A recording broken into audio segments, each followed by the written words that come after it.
alaikum wa rahmatullahi wa barakatuhu jama'ar wannan channel namu mai albarka. Ina yi wa kowa fatan alkhairi, fatan mun waye gari cikin koshin lafiya. Mai magana Tahiru Danjuma wanda aka fi sani da Dr. Murangis daga nan DMAX Digital Channel. A class namu na yau, ko in ce a ajin mu na yau, zamu ci gaba ne da class namu da muka ajiye. Zamu dora daga inda muka tsaya, wato zamu ci gaba daga menene ake kira bullish kicking. So daman class din tana tafiya ne akan candlestick patterns. Ina koyar da mu step by step yadda za ka yi ka gane cewa candle in ya tsiro da candle nan mun yi simple menene mun yi mafi saukin candlestick pattern. Yanzu muna shiga mai dan wahala a cikin su. Ma'ana shine muna da simple pattern, candlestick pattern and complex. Simple one shine wanda yake amfani da guda ɗaya, misali kamar su abun nan hammer candle, inverted hammer and so on. And then yanzu mun fara shiga complex ones wanda zaka hada 1 + 1 ya baka 2. So duka dai a haka kasuwar take tafiya. In an nitsu za a fahimci menene nake nufi a nan gurin din. Ga waɗanda ba su sauraron class din, ba su bibiyan mu a live class, da su iya bin wannan video din sai su yi amfani da shi. So let's get started. Bari mu fara da ci gaban da muka ce za mu ci gaba, wato bullish kicking.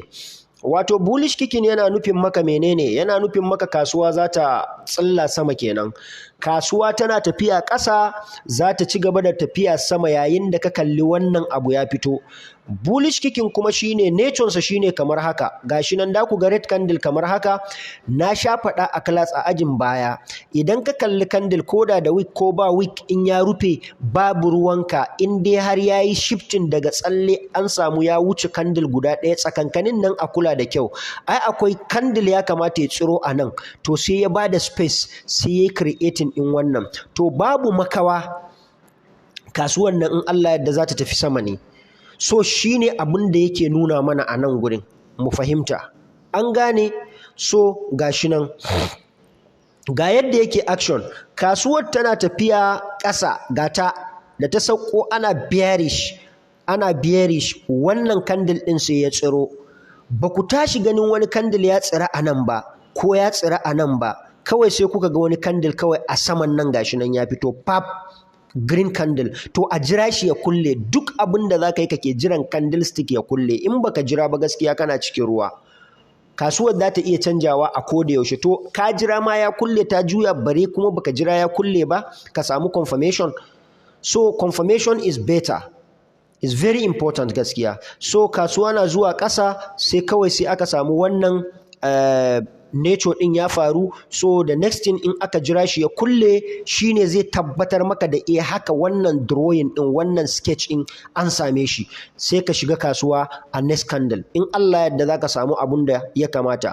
Zamu yi a dai nuna mana yadda zamu na seta stop loss. Sabili da seta stop loss ma yana ɗaya daga cikin abun da yake damun mutane. Misali yanzu an ce maka kasuwar za ta tafi sama. Tabbas za ta tafi sama, to amma takan iya ta yi correction. Da ta fito da wannan sai ta fidda jan candle, sai ya zo ya duki duk wanda yake nan gurin. An gane? Duk wanda yake nan gurin din kasuwar gashi ta fidda shi, sai ta sake juyawa sai ta ci gaba. To kaga signal nan baka isa ka ce bai yi daidai ba. Signal din daidai ne, amma yayi correction kafin nan ya zo ya ci gaba, yayi rejecting, ya koma ya ci gaba da ainihin abun da kake tunani akai. Ka shiga kasuwan along, ya tafi short kaɗan, sai da ya kori kowa da yake ƙasan market din kafin nan. To da wasu da ka iya a nan ƙarfin jari yake aiki, gaskiyan magana. Yanzu zaka iya daga nan gurin, in ka shiga kasuwa sai ka saka stop loss ɗinka a ƙasan nan gurin, ƙasan wannan bearish candle ɗin, ƙasan wannan, sai ka sa stop loss ɗinka. Misali kasuwar sai ta zo har nan. An gane? Bai zo nan gurin ba. Da ya zo nan gurin sai aka samu rejection, sai ya koma sai ya ci gaba da tafiya. To kaga duk wanda suke nan gurin ɗin gaba ɗaya kasuwan ya fidda su. Wannan na baka example ne, ba lallai ne ka sa stop loss naka haka ba. Akwai yadda ake sa stop loss, zan bada ajin din na musamman in Allah ya yarda. So next na gaba shine bearish kicking. Bearish kicking din nan kuma is an opposite of bullish kicking ne. Wannan in dai kai smart student ne ya kamata ka gane. Tunda ka kalli bearish and bullish, kai ka riga da ka sani. Bearish kuma nashi candle din bambancin din shine wannan na bullish a sama yake, da ka ganshi a abun nan. Misali na bullish red ne a sama. Ina ga na bullish na bullish yana red ne a ƙasa, sai aka samu menene, sai aka samu green din yazo a sama. Na bearish kuma still bullish ne a sama, sai aka samu bearish a ƙasa. It's an opposite, a juye abun suke. So idan ka ganshi yana nufin ma kasuwa kawai za ta sauko ƙasa ne. Idan aka kula ga kasuwar tana tafiya tiriyan sai aka samu wannan candle din, sai aka ga wani red candle yayi jumping yana kokarin fita anan, ya fito ya kulle, kawai ka fita a kasuwan. In ka kula, in dai har ka hawo kasuwan daga nan, in ya rufe maka anan ka ganshi, kana da riban da yake wannan gurin din, to kuma riba ne, clean riba a gurin insha Allah. So the next one is what? Bullish two soldiers. Waɗannan bullish two soldiers ɗin su kuma idan ka gansu to kawai ka rutsa market. Wannan gaskiyar magana pattern ne mai ƙarfi, very strong signal ne, is very strong signal. Amma kuma anything can happen in trading, gaskiyar magana. Amma signal ce mai ƙarfi, yakan wuya a samu breaking out, saboda me, baya sun riga da sun yi dominating in market ɗin kawai. Ba yadda za a yi wani sela ya zo ya shiga nan kurkusa, ko da za ku ga wani candle ya fito yanzu, misali a ce ma akwai wani candle ya fito ja ne ya tsiro haka, dolensa kawai in Allah yadda sai ya juya ya koma kasuwar ta ci gaba da tafiya ta ci gaba da tafiyanta a uptrending. Misali ga yadda yake, ba su faruwa sai in kasuwa na sai in kasuwa na faduwa. Bara ma ka gansu ba, to sai in kasuwar tana faduwa za ka gansu sun zo sun yi appearing, yayin da kasuwar ta gaji tana faduwa ta gaji. Sai me, ka lura kuma da shape ɗinsu. Ga shape ɗin da ake bukata ka gani. Ka ga nan gurin gap ɗin da yake tsakanin nan a kula, da gap ɗin da yake tsakanin nan akwai rata. Yayi kaman kicking ne a gurin, sannan da next candle kuma a nan da dai fito din shi ma it has to be what, kicking, zai zama kick candle ne. Ban san ko kun fahimta ba, distance in nan gurin da distance in nan in kuka kula biya fi distance in nan. So idan sun fito a haka suka jeru, to da ka iya hawa kasuwarka. Next candle din they shifting ɗinsa ne in the next position. So wannan shine for what, for the what, bullish two soldiers. Ga bearish two soldiers kuma is an opposite of bullish two soldiers. Ana fahimta? Opposite ne na menene, na abun nan na bullish two soldiers. Is an opposite, automatically opposite ne. Su ma the same thing suke fita, yadda aka gansu nan haka suke fitowa. The next abun da zai faru a kasuwa shine sai bearish ya faru. To a me yaya suke faruwa? Suna faruwa ne yayin da kasuwa yake hawa su ma suna faruwa kasuwa na hawa. Za ka ga dai ma kaman bullish kicking up dai yi, to amma sai ka gansu su biyu, ɗaya ya fito a kick. An gane kaman abun nan bullish kicking, za a gan shi ya fito haka, ya yi creating ɗin kansa a nan, sai a ga wani ma ya sake creating kanshi a nan. Next one da ka gani ka kalli ya sake kicking down ne a nan. So kasuwar sai ta ci gaba da dropping ɗinta zuwa ƙasa. So in da ka iya sanfewa sai ka sanfe, masu jiran kuma su shiga market as a what, as a short, sai su shiga short market. So that is it. The next one is what? Morning Star. Wow, this is a bullish signal. Morning Star bullish signal ne, yana da ƙarfi signal ɗin gaskiya, yana da ƙarfi. Amma dukka waɗannan abun da muke koyarwa ina gaya muku, a yi taking note, it is not necessary 100%. Akwai waɗanda 100% za su tafi a hakan, suna tafiya a hakan normally. A cikin trading guda goma duka za su iya shiga a haka. Na ta baku example ai, bullish engulfing, hammer candle, and then two white soldiers. Duka waɗannan mafi akasarinsu suna tafiya yadda ya kamata, har ga Allah. In kasuwa ya abun nan, in failure ɗin bayi cika zuwa, in kasuwan ba ta da prejo na zai tafi sama ko zai faɗo ƙasa ɗin a bearish and bullish of that pattern. An gane? So gaskiyar magana yana wahala a samu opposing. So Morning Star is included. Shi ma gaskiya signal ne mai ƙarfi. Amma sai mu lura, candle nawa muka gani a nan? Candle guda uku ne gata. Ba wai ka je kawai daga ka kalli abu ya ɗiga wani abu haka ka ce min ka shiga Morning Star pattern ka samu matsala a market ba, wannan ƙarya kake yi. Gwara ka nitsu ka jira. in kun ji daɗin bidiyon ɗin sai ku yi subscribing ɗin channel ɗin ku kuma tura ma 'yan uwanku su ma so da su samu abun nan ɗin class ɗin a abun nan su ma su samu su kalla so da dukanmu muna koyo ne. So now ga action ɗin Morningstar, kasuwa yana dropping ɗin down gata din sai aka zo aka samu wani green candle a nan da body complete pressure sama da ƙasansa ya buɗe bai yi dogon tafiya ba amma ya hana sellers shigowa ya kulle akan me completely what bullish.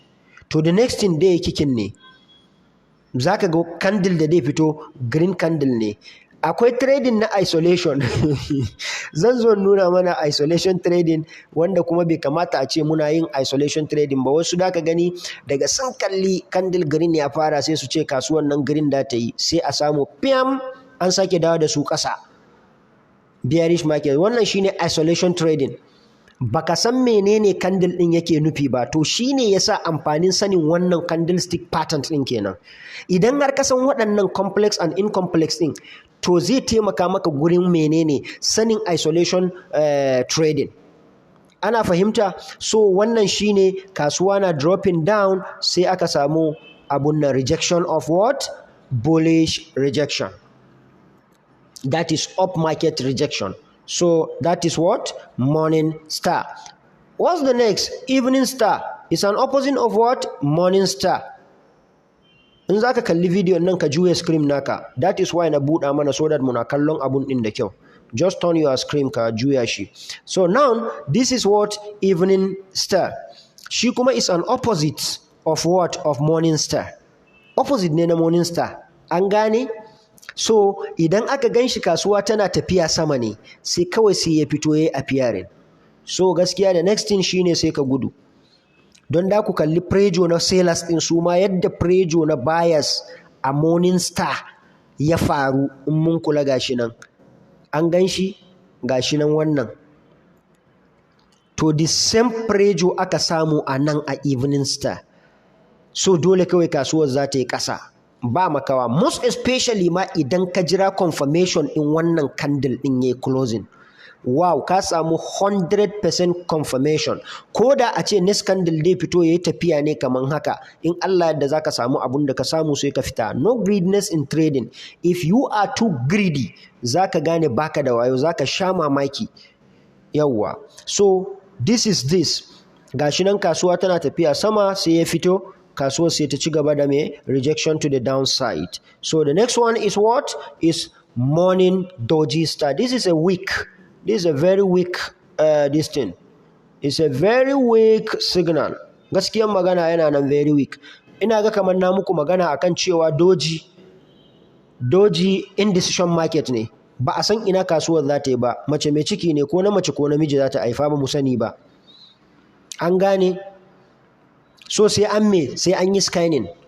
Let us scan and see what is happening. Menene zai faru? So scanning naka shine sai ka jira wannan candle din ko ka jira wannan. Shine gaskiyar magana. Idan har yayi wannan ne to ka samu confirmation na cikamakin wannan abun da ya fito maka ya nuna kaman menene? Kaman green ne. So kasuwar da ta tafi kenan tunda ka samu wannan, then market will be going what? Upside. Amma in fa ka jira confirmation kaga ya baka wannan jan, to gaskiyar magana kaga an samu ya tabbata indecision market din ne. So morning doji star is a very weak abun candlestick pattern, so we have to be very careful with it. An gane? Look at it, the way they say yadda suka faɗa mana shine kasuwa yana tafiya ƙasa. So in aka kalle shi, it can be possible kasuwar ta koma sama, amma ni I'm not using this, bana amfani da shi gaskiyar magana, sai na jira confirmation ɗinsa.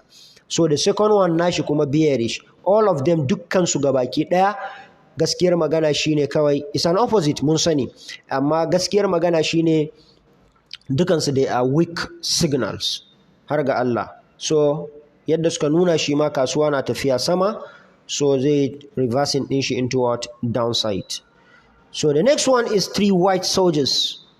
This is 100% what? Bullish signal. Idan aka kalli wannan a rutsa kasuwa za a samu abun da aka samu, ko 1 pip ne da aka samu, ko candle ɗaya ne in Allah yadda za a sami, ko rabi ne. so 3 white soldiers yadda nature su yake kenan, da ka jira sai sun yi confirming. Yawanci ba a iya jira su yi confirming haka, gaskiyar magana. Wani tun a guda biyun nan da ya gani zai haura ma kasuwan. So kafin nan kuma ba wai dole sai ka gan su haka ba, ka iya ganin green candle haka, dukkan su da su zaman maka green candle ne, sun dan fi su girma, babu wick a sama. Na gaya muku ko ba wick ko da wick kawai yayi cika makin wannan kawai. So that is zaka rutsa kasuwa ga yadda su kuma suke. When kasuwar tana fama a downtrending, so zaka ga 3 white soldiers sun yi appearing, kun gani ga the next candle daidai appearing ma'ana confirmation naka kan su dukkan su confirmation ne, gaskiyar magana. Tunda kaga ka samu one confirmation of 1 candle, 2 candle, 3 candle, wannan ka samu conformity mai kyau. So zaka shiga kasuwa tana tafiya sama sai aka samu menene, tana tafiya ƙasa sai aka samu rejection of what? Uptrending market. The next one is what? The next one is 3 black crows. Su kuma is an opposite of what? 3 white soldiers. Wannan opposite na 3 white soldiers ne. Babu wani dogon bayani a ciki saboda kada bidiyon ya muku nisa ku gagara natsuwa ku kalla. Do na san kuna iya kallon shi, ka natsu ka kalla. Idan kana da question ka tambaye ni. Yawwa, in dai bai fi karfin ilimi na ba, don ni ba master of all bane. Yawwa, ni ma ɗalibi ne kaman ku. A tambaye ni, in na san ansa sai in baka, in ban sani ba nema maka ansan in baka a gun magabata na. Yawwa, in kuma na sani straight forward to the point zan gaya maka ansa, in ban sani ba zan gaya ma, let me check it. Don da yawa a cikin student nawa suna min tambaya, kuma alhamdulillah wanda na sani ina gaya musu, wanda ban sani ba bana faɗa musu. Saboda me? In nuna ni wani ne. I'm not somebody, I'm nobody. Yawwa, take it as that. I am a person like you people. Ni mutum ne kaman ku. Feel free and ask me any question. So once market is going up, 3 black crows suka yi appearing, market will what? Goes down. So akwai waɗanda tun daga nan masu suke shiga kasuwan, ko kuma wasu kuma tun a guda biyun nan sun san kawai da next candle kawai zai creating din wannan ne. It's an opportunity in ka samu wannan din, but it's a risk. Shi yasa greediness yake shiga a ciki. So the next one is what? 3 star in the south. An gane wannan 3 star in the south in su kuma is a what? Is a bearish reversal, is a weak signal of what? Bullish reversal, this thing, candlestick patterns. We have to take note of this. It's a very weak, it's a weak. Why? Because, why did I say weak? In muka kula bear market ne. An gane red candle ne, amma menene yasa aka kira su da menene? Aka kira su akan cewa za su iya tura kasuwar ta tafi sama. Shine wannan dan rejection din, mun riga da mun san in muka ga week a ƙasa, buyers ne suke kokarin pushing din market. Anan candle nan ya zo ya zama red complete, buyers suka yi rejecting din shi so daya. Anan ya sake zuwa ya zama me? Bai bude daga saman nan ba. An gane an samu weakness of ya bude daga ina? Daga saman nan. Sai ya zamana ya sake budewa daga ƙasan nan, sai da daga ƙasa sai da ya hauro zai kulle a nan. Sorry, sai da ya hauro zai kulle a nan, zai kulle a ƙasan. Sai aka samu reversal, ya taho daga saman nan, instead of ya budo daga saman nan ya gangaro da kasuwan ƙasa a nan ya kulle, sai ya yi felling. Sai da ya buɗewan ma instead of ya fara daga nan bai fara ba, sai ya fara daga nan ɗin shoulder da dai ƙarshen inda buyers suka yi pushing market. Abun da ya sa kenan masu ilimi akan abun suka kira waɗannan abun ɗin a is a bullish reversal pattern, saboda sun yi felling su buɗe shi daga nan. In aka kula ga nan sai suka yi pushing, yanzu bayan suka sake turo kasuwan, suka zo suka kulle kasuwan din, suka hana su. Sai da suka turo kasuwan har ta zo nan gurin, sai su kuma sellers suka sake turo kasuwan din, sai ta dawo ƙasa, sai ta zo ta rufe a nan. Again next candle na uku sai ya sake budewa a ƙarƙashin candle na biyu. So wannan yana tabbatar ma me? Akwai sellers, buyers suna nan a cikin market din, suna kokarin karban kasuwan. That is what aka ce is a what? Bullish reversal pattern. Su ma still da suka gangaro suka zo, sai da buyers suka turo kasuwan fa. Duka green candle ne wannan. Sai da suka turo kasuwan din, sai sellers din suka sake pushing market din, sai suka failing, sai suka rufe a ɗan ƙarƙashin sa a nan gurin.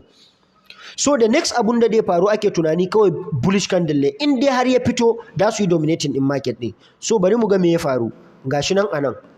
Mun kalla so all the way down kasuwar tana tafiya a haka. Da next candle abun da na faɗa shine ya faru gashi nan, sai kasuwar ta juya ta ci gaba da tafiya a sama. So da mu tsaya akan wannan, sai next class namu in Allah ya kai mu. Idan kun ji daɗin bidiyon din ayi subscribing, a kuma sharing, ayi promoting din channel din so that ya samu karbuwa. Nagode.